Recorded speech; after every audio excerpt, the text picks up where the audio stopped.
Marhaba, graça e a paz, queridos irmãos aí da Primeira Igreja Batista de Curitiba. Aqui é o pastor Homero Aziz e que saudade eu tenho de vocês. Estive com vocês aí no Missionar há 2 anos atrás e agora estou gravando aqui diretamente do Oriente Médio para compartilhar com vocês. Por causa das consequências da pandemia, esse ano de 2020, que eu teria o privilégio de estar presente com vocês mais uma vez nesse missionar. Dessa vez eu não vou poder estar, mas estou gravando aqui direto da Jordânia, de onde estou falando com vocês, uma mensagem que Deus colocou no meu coração para trazer para vocês hoje, nessa manhã. Fica a saudade, o abraço virtual para cada um de vocês, o carinho que a gente tem pelo pastor Piragini, o carinho que a gente tem pelo pastor Tiago, pelo pastor Carlos, que vieram nos visitar e nos abençoaram, a Marina, ou tantos outros de vocês que têm mandado mensagens, compartilhado conosco dessa jornada missionária que Deus tem dado para nós aqui no Oriente Médio. Fica o nosso amor, a nossa gratidão pela igreja de vocês, as contribuições, as orações e toda a caminhada que vocês têm feito conosco. E o tema do missionário agora em 2020 é A Missão Não Pode Parar. E é por isso que eu estou compartilhando com vocês, para contar diretamente do campo o que Deus tem feito, seja aqui na Jordânia ou no Iraque, onde eu pastoreio as nossas igrejas, que a gente serve aqui no Oriente Médio, ou quem sabe aí em Curitiba, ou qualquer outro lugar do Brasil, em outros lugares do mundo. A missão não pode parar. Todos nós estamos enfrentando essa situação tão difícil da pandemia do coronavírus, e praticamente todas as áreas das nossas vidas têm sido diretamente afetadas, e não existe gênero, idade, não existe tipo de classe social ou status que vai separar ou que vai trazer isenção para alguma pessoa.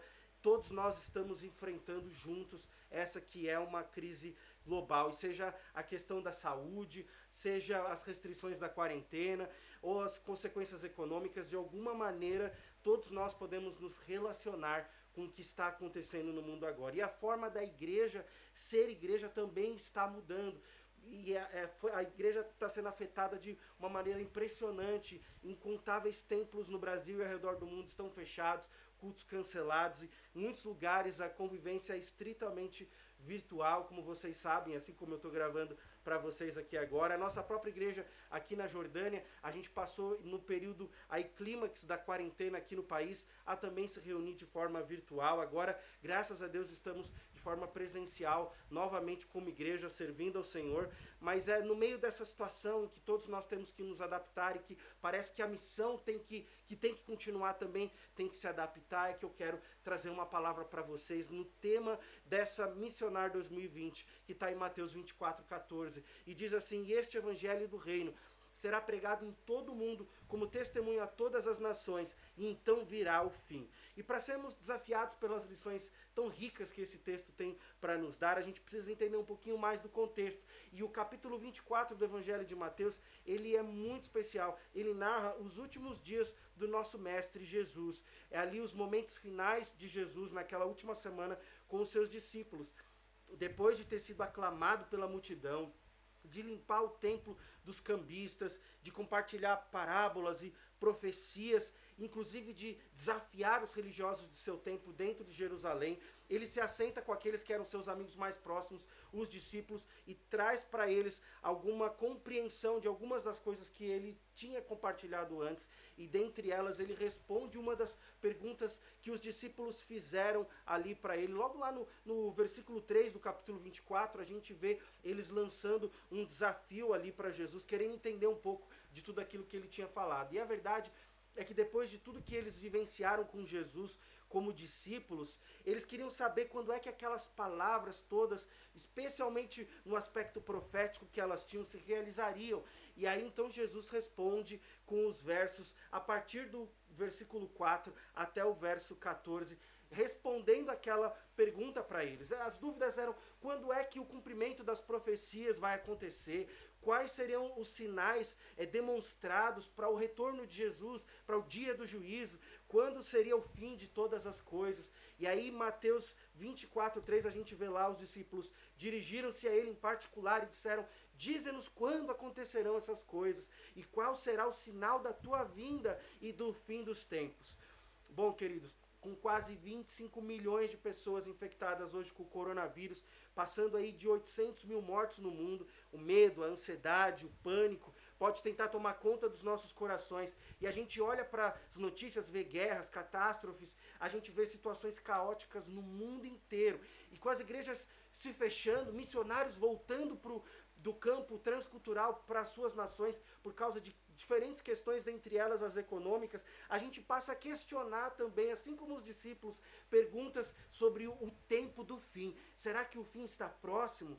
Como a gente deve agir nesse momento de tantas dificuldades, nesse momento de tantas incertezas? Aonde a gente deve colocar o nosso coração? E eram essas as perguntas que ali mexiam com o coração dos discípulos, e a gente vê Jesus, a partir do verso 4, respondendo a essa necessidade do coração daqueles discípulos. Ele compartilha com eles que eles deveriam estar atentos, logo no começo da sua resposta, para que eles não fossem enganados. E aí então ele explica para eles pelo menos 3 grupos de sinais que apontariam o fim de todas as coisas. E a gente vê o verso 14 encerrando com o último grupo de sinais. Mas entre os versos 6 e 8, Jesus fala do âmbito da criação, o que aconteceria no meio físico, no meio social, no tempo do fim. Aí ele fala no verso 5 e entre os versos de 9 a 13 sobre o âmbito da igreja, o que é que iria acontecer no seio da igreja. A gente vê a perseguição, a gente vê o engano por meio de falsos profetas e falsos ensinamentos, o esfriamento do coração de muitos. E aí, finalmente, no verso 14, a gente vê Jesus falando do âmbito missionário. A gente vê ali ele explicando como é que o trabalho missionário, essa missão que não pode parar, se relaciona ao fim de todas as coisas. E é nesse âmbito que eu quero focar os nossos olhos hoje, enquanto a gente medita nessa palavra, e eu vou contar uma história para vocês. E eu creio que o que Jesus compartilhou em resposta aos discípulos pode falar muito aos nossos corações também, no meio de tantas incertezas e de um contexto tão complexo como é esse que a gente vive agora no meio da pandemia. Então vamos analisar ponto a ponto esse último grupo de sinais que Jesus fala do âmbito missionário no verso 14. E ele diz assim, a gente já leu: e este evangelho do reino será pregado em todo o mundo como testemunho a todas as nações. E então virá o fim. Uau! Feche seus olhos por um instante, seja lá onde você estiver agora. Deus, fale conosco e que essa palavra mexa com o nosso coração e nos desafie a continuar com a missão que é tua. Deus nos deu o privilégio de participar dela, a despeito das circunstâncias. Fale conosco agora em nome de Jesus. Amém. E queridos, quando a gente lê esse texto tão maravilhoso, a primeira lição que a gente pode encontrar aqui está logo no início das palavras de Jesus, porque ele fala: e este evangelho do reino. Então, o verdadeiro evangelho, esse evangelho da missão, esse evangelho que não vai parar de avançar, é o evangelho do reino. O verdadeiro evangelho é sobre o reino. E no mundo atual, queridos, parece que o evangelho se tornou um objeto de comércio. Por isso, assim como Jesus expulsou os cambistas do templo, avaliando a mensagem que era pregada pelos fariseus e os religiosos de seu tempo, hoje nós temos que também considerar o que nos é apresentado como evangelho, através de pregações, de canções, de músicas, de livros, entre tantas coisas que a gente vê pela internet. Será que a gente está recebendo esse evangelho, o evangelho do reino? Bom, existem várias formas aí por aí afora desse evangelho que está no mundo e que não é o evangelho de Jesus. E o primeiro desses evangelhos que não é o evangelho do reino, você já conhece bem, é o famoso evangelho da prosperidade. Ele se baseia numa doutrina que diz que a bênção material, especialmente a física e a financeira, é o maior sinal da aprovação de Deus, e ele baseia essa relação que a gente tem com Deus. Bom, o discurso desse tipo de evangelho que não é do Senhor é sempre manipulador, é sempre positivista, e ele tira Cristo e a cruz e a palavra de Deus do centro e coloca o nosso ego no lugar. É como se Deus tivesse a obrigação de nos abençoar, de nos curar, de realizar milagres nas nossas vidas somente porque somos crentes. É como se a fé fosse uma moeda de troca e o dinheiro fosse a materialização da nossa fé.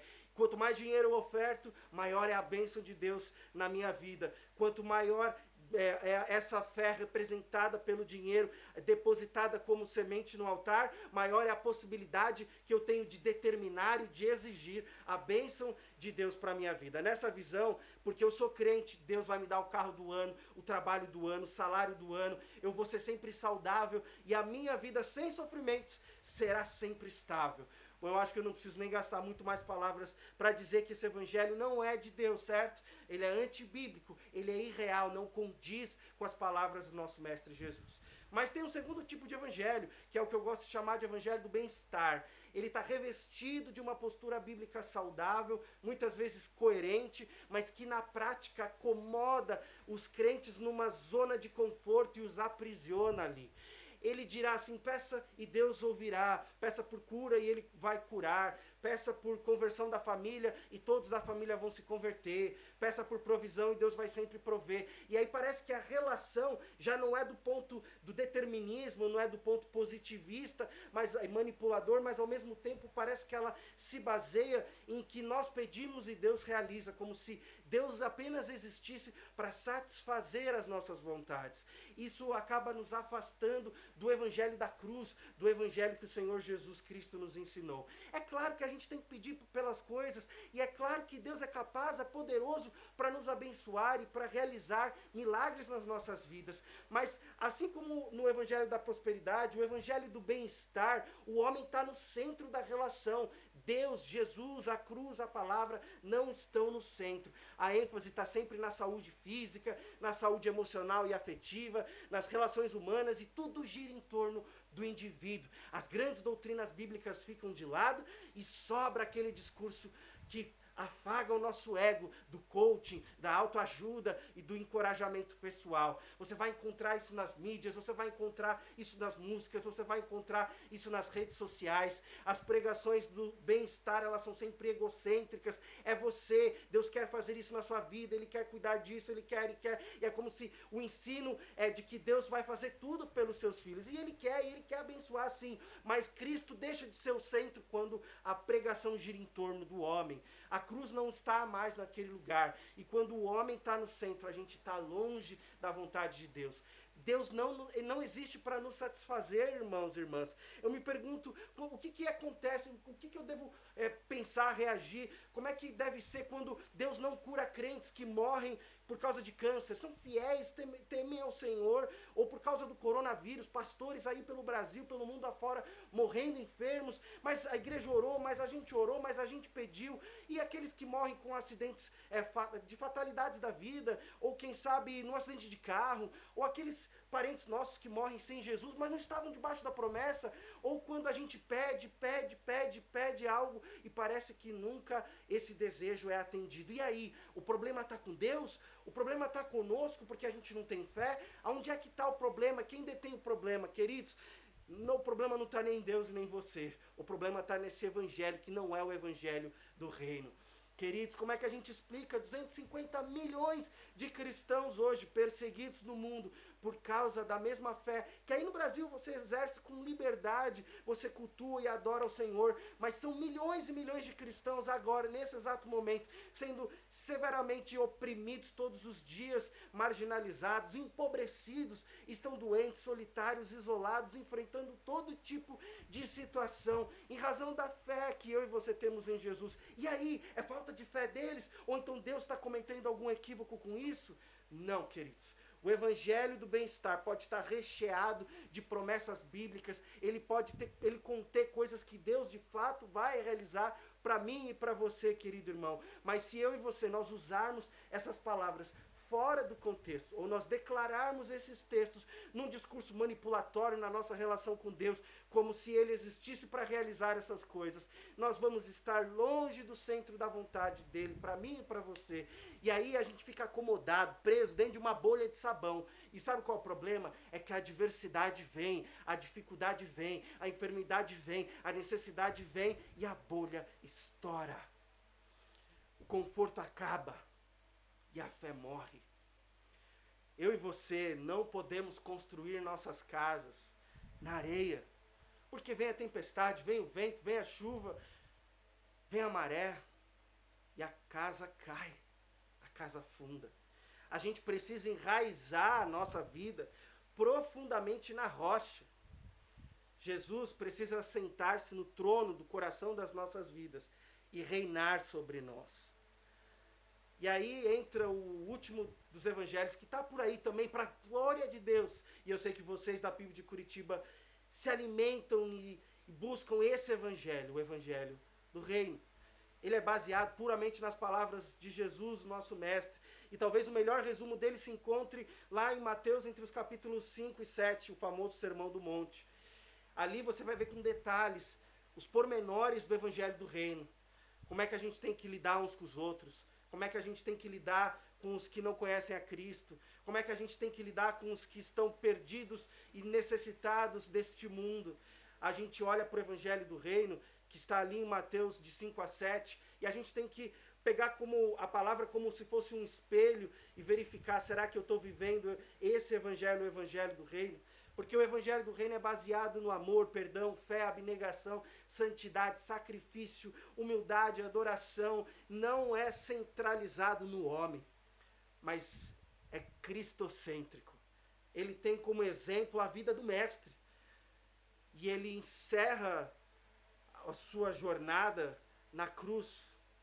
Eu e você, queridos, temos que ter Jesus ali no centro das nossas vidas. E como Paulo dizia, ele pregava Cristo e Cristo crucificado. O evangelho do reino é o evangelho da cruz. E olha só, quando seguimos o evangelho do reino, a gente não está preocupado em fazer nossa vontade, mas em fazer a de Deus. Quando seguimos o evangelho do reino, ter ou não ter, ser ou não ser, não faz a menor diferença. Quando Jesus está no centro, o ego se cala, e como o apóstolo Paulo diz, eu sei o que é passar necessidade, eu sei o que é ter fartura, aprendi o segredo de viver contente em toda e qualquer situação, bem alimentado, seja com fome, tendo muito ou passando necessidade, tudo posso naquele que me fortalece. Filipenses 4, de 12 a 13. Como é que isso pode acontecer? Por causa do evangelho do reino. Ele não depende das circunstâncias, porque se baseia numa relação de amor que tem Cristo no centro. Esse Cristo que deu a vida por mim e por você, demonstrou o maior amor que Deus Pai podia nos dar na cruz.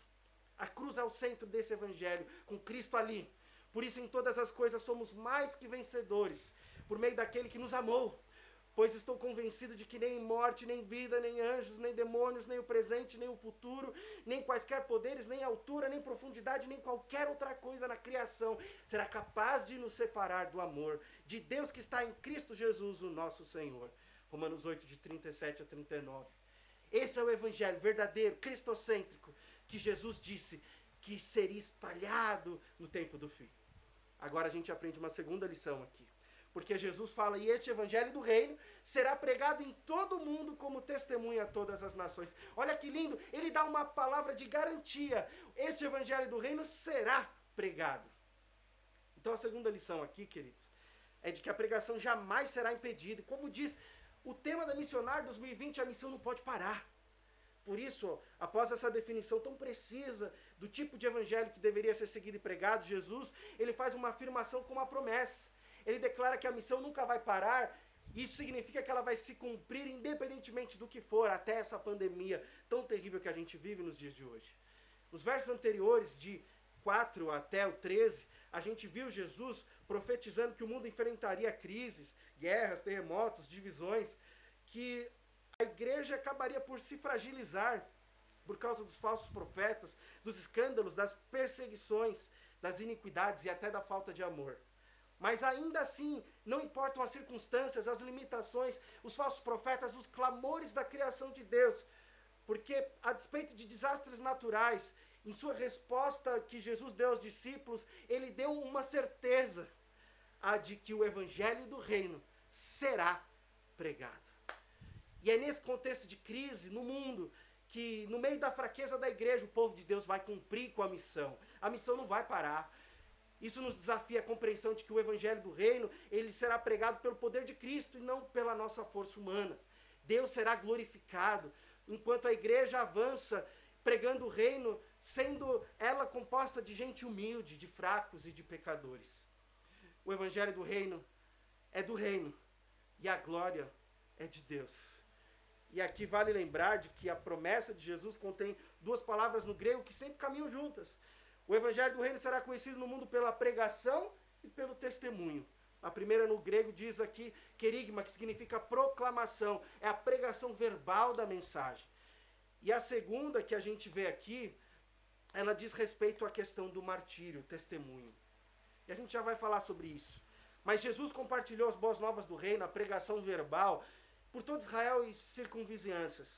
Ele, por onde passava, falava do reino. E hoje eu e você temos que agir igual a Cristo. A gente tem que falar com a boca, falar de Jesus, compartilhar da mensagem, porque a missão é de Deus, mas Ele usa você, usa a mim, independentemente do lugar onde estamos. Todos nós somos missionários, queridos irmãos. E essa é a lembrança que o Missionário 2020 tem para você. Seja na escola, na rua, no hospital, no trabalho, na faculdade, no Uber, seja onde você estiver, num avião, numa viagem, seja em qualquer lugar, eu e você devemos participar e pregar do Evangelho do Reino, assim como Jesus fez. Lembre-se de Paulo, em 2 Timóteo, no capítulo 4, verso 2, ele disse, pregue a palavra, esteja preparado a tempo e fora de tempo. Repreenda, corrija, exorte com toda a paciência e doutrina. Agora, a segunda palavra eu já tinha mencionado é martírio, que significa testemunho, na tradução nossa do português. É o evangelho do reino sendo vivido. O testemunho é vivo. Como Paulo disse em 2 Coríntios 3, de 2 a 3, é a vida do discípulo tornando-se uma carta viva, aberta, pública, escrita com o Espírito de Deus, em corações humanos, para que todos conheçam a mensagem e a leiam de forma prática. Vai lá, você vai encontrar esse texto. Essa palavra no grego, martírio, gerou duas palavras hoje no português que a gente tem, testemunha e mártir. Testemunha é a pessoa que viu algo e relata para outro. Geralmente a gente associa a palavra mártir com a pessoa que sofre perseguição e morte em nome de um ideal. No caso do martírio de cristãos, no nosso contexto bíblico, a morte é por causa da fé. São milhares de cristãos que morrem todos os anos por amor a Jesus Cristo. Entretanto, no contexto bíblico, essa palavra é uma só, martírio. Ela engloba testemunha e mártir. Portanto, a gente tem que compartilhar do que nós experimentamos, vimos, ouvimos, a salvação, a mensagem do Evangelho do Reino, mas com a disposição de morrermos por essa mensagem, se for necessário. Será que eu e você estamos dispostos a pregar e testemunhar, mas dando um testemunho de vida tão intenso que, se for necessário, a gente está disposto a morrer por amor a Jesus? Essa é a história de muitos cristãos hoje ao redor do mundo. Irmãos, a gente tem que saber que a proclamação e o testemunho, eles caminham juntos. Ambas palavras aparecem aqui nesse texto profético de Jesus, mostrando para nós a defesa de que o Evangelho do Reino alcançará o mundo por meio de palavras, mas também por meio de uma vida associada à santidade e à fidelidade até a morte. Pregação sem vida não passa de palavras vazias, mas somente quem de fato vive o Evangelho do Reino é que pode resistir até o fim, porque no verso 13 Jesus diz que aquele que perseverar até o fim será salvo. A perseverança está associada àqueles que vivem o Evangelho do Reino. E eu quero contar a história de um dos nossos discípulos, um jovem, que quando tinha 13 anos de idade, ele de uma família muçulmana muito tradicional, acabou por conhecer alguns cristãos e, curioso, decidiu ir numa igreja católica. Quando ele chegou lá, assistiu à missa, voltou para casa, o seu pai acabou por descobrir. Aquele homem furioso o levou para o parapeito da casa, no segundo piso, colocou ele para fora, aquele menino ali na varanda, e disse assim para ele, olha, a próxima vez que você entrar numa igreja, eu vou te jogar daqui. Ele ficou com medo. Os anos se passaram. Quando ele tinha 18 anos de idade, ele acabou por descobrir que o seu irmão, que tinha 21 anos de idade, tinha se convertido e entregue a vida para Cristo. Eles eram de uma família muçulmana muito tradicional, rica, uma das mais poderosas da nossa região aqui. Esse rapaz descobre ali também que o pai já sabia de tudo. E um dia, aquele homem mau pegou os dois filhos, colocou no porta-mala do carro, levou-os para o meio do deserto. Junto com seu irmão, o tio daqueles jovens, e mais os primos, eles fizeram com que os dois cavassem uma cova.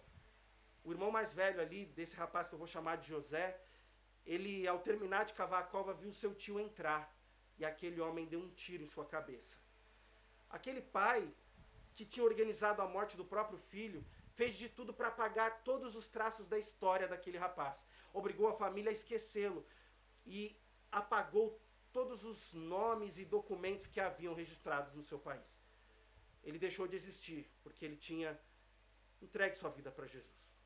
E o José ficou com tanto medo que entrou no ritmo da família. Eles eram envolvidos como uma gangue, com tráfico de armas, de petróleo, de muitas coisas.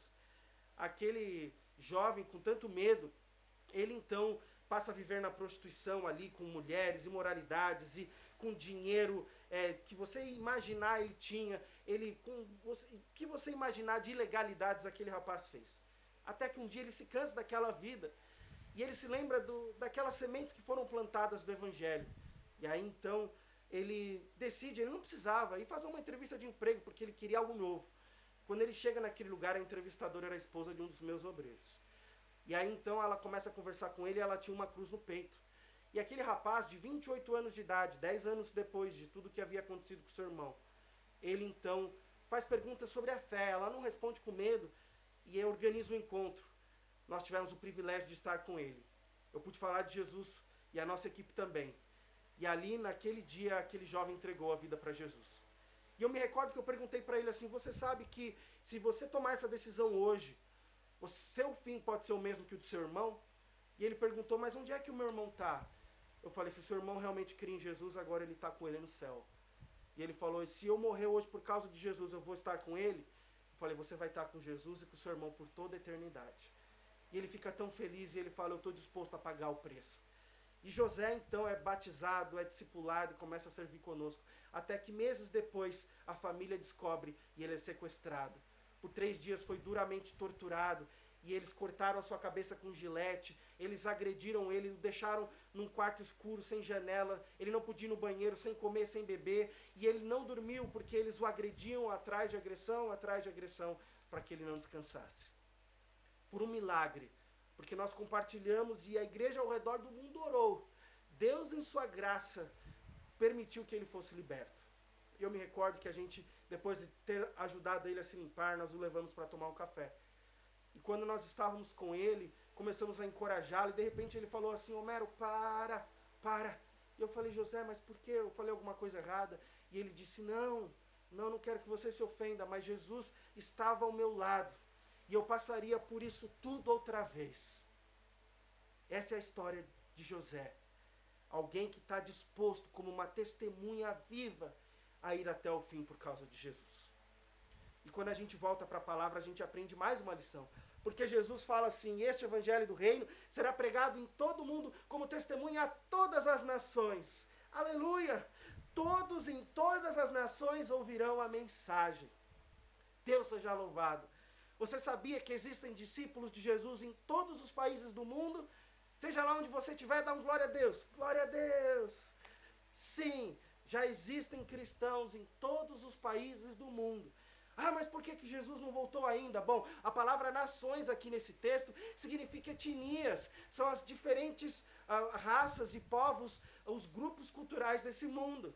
E apesar do evangelho ter chegado nos países mais fechados, como a Coreia do Norte, Maldivas, Arábia Saudita, entre tantos outros, mesmo nos mais perseguidos, ainda existem milhares e milhares de etnias que nunca ouviram falar de Jesus. Queridos, são 7.000 povos ainda não alcançados no mundo, segundo a Associação de Missões Transculturais do Brasil. Queridos irmãos, 3.100 desses grupos não tem sequer um missionário ou atuação entre eles. O desafio ainda é muito grande. E se eu e você queremos que Jesus volte, que todos possam ouvir da mensagem, a gente tem que assumir o nosso papel. São mais de 1.800 línguas que continuam sem nenhum versículo da palavra de Deus em seus idiomas. Somente no Brasil são 89 povos totalmente não alcançados, 99 grupos indígenas sem nenhuma atuação, 10.000 comunidades ribeirinhas, 6.000 assentos sertanejos e 2.000 comunidades quilombolas espalhadas por aí. O sertão é um dos lugares com maior necessidade, queridos. E a gente vê alguns estados brasileiros com menos de 2% de surdos se declarando crentes em Cristo Jesus. O número cresce cada vez mais de imigrantes, de refugiados, de gente vindo da América Latina, da África, do Oriente Médio. E eu e você temos que atuar pregando o evangelho para esses povos. Queridos irmãos e irmãs, as oportunidades e os desafios são gigantescos, mas a missão não pode parar. Eu e você temos que pregar o evangelho do reino para toda essa gente, com a confiança de que nós conseguiremos fazer isso.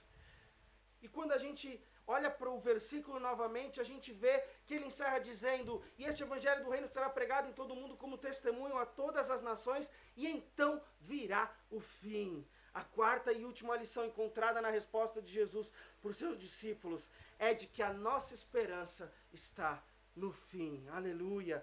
Ao encerrar sua resposta com a expressão então virá o fim, Jesus aponta para o seu retorno com uma condicionalidade. Somente quando a missão for cumprida em sua integralidade, é que o tão esperado dia do retorno, da volta de Cristo vai acontecer. Não sabemos se vai ser imediatamente após ou quanto tempo depois, mas o fato é que a vontade de Deus se cumprirá. Jesus disse que a mensagem será pregada. Todos os povos terão a oportunidade de ouvirem o evangelho do reino.